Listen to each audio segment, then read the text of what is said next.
నమో భగవతే వాసుదేవాయ. ఈరోజు ఒక కొత్త శ్లోకాన్ని తెలుసుకుందాం. మనం ఇంతకుముందు శ్లోకంలో విషయాల గురించి సదా ధ్యానించడం వల్ల మన కోపం వస్తుంది అని తెలుసుకున్నాం. కోపం వలన వచ్చే నష్టాలను గురించి ఈ శ్లోకంలో సాంఖ్యయోగం 63వ శ్లోకం.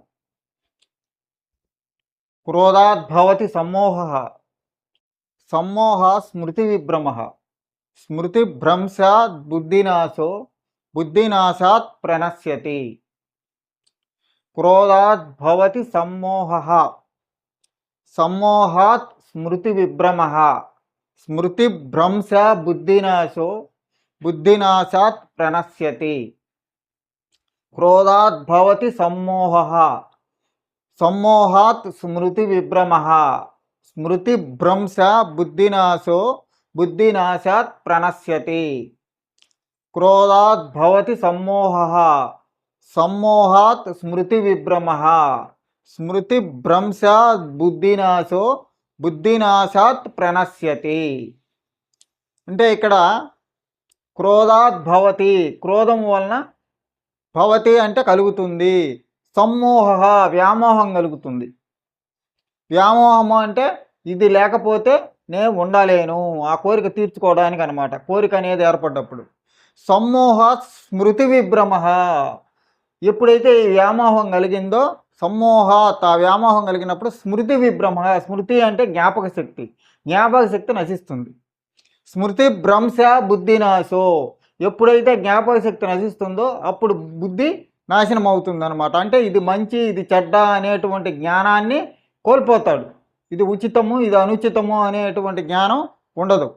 బుద్ధి నాశాత్, ఎప్పుడైతే బుద్ధి నాశనం అయిపోయిందో ప్రణశ్యతి, ప్రణశ్యతి అంటే పతనమైపోతాడు, అదనమాట. కాబట్టి ఆ వ్యామోహము, తీరని కోరికల వల్ల ఈ కోపం అనేది వస్తుంది. దానివల్ల విపరీతమైన వ్యామోహంలో జ్ఞాపకశక్తి నశిస్తుంది. జ్ఞాపకశక్తి నశించిన వల్ల బుద్ధి నాశనం అవుతుంది. బుద్ధి నాశనం వల్ల మనిషి పతనం చెందుతాడు అని చెప్పి దీని ద్వారా తెలియజేయడం జరుగుతుంది. కాబట్టి కోపాన్ని కంట్రోల్లో పెట్టుకోవాలి. కోపాన్ని కంట్రోల్లో పెట్టుకోవాలంటే కోపం వలన కూడా నష్టాలు కూడా తెలుసుకొని ఉండాలి. కోపం బాగా విపరీతంగా కోపం వచ్చినప్పుడు షుగర్ పెరుగుతుంది, బీపీ పెరుగుతుంది, వెంటనే గుండె హార్ట్ బీటింగ్ కూడా పెరుగుతుంది. అంతేకాకుండా వాడు మాట్లాడేటప్పుడు కూడా నేనేం చేస్తానో నాకు తెలియదు అంటాడు. ఎందుకంటే ఆ స్థితిలో ఉంటాడు. మనం కోపపడే వాళ్ళని ఎక్కడైనా తగులప్పుడు మనం దూరం నుంచి చూసామంటే ఆయాసపడుతుంటారనమాట. అంటే ఊపిరితిత్తులు వేగంగా కొట్టుకుంటుంటాయి. కాబట్టి ఈ లక్షణాలన్నీ జరిగి సైంటిఫిక్గా కూడా ఈ కోపం వలన శరీరంలో అనేకమైనటువంటి జబ్బులు, అనేకమైనటువంటి బాధలు కలుగుతాయి. కాబట్టి కోపాన్ని కంట్రోల్లో చేసుకోవాలి. కోపాన్ని కంట్రోల్ చేసుకోవాలా అంటే ఏం చేయాలి?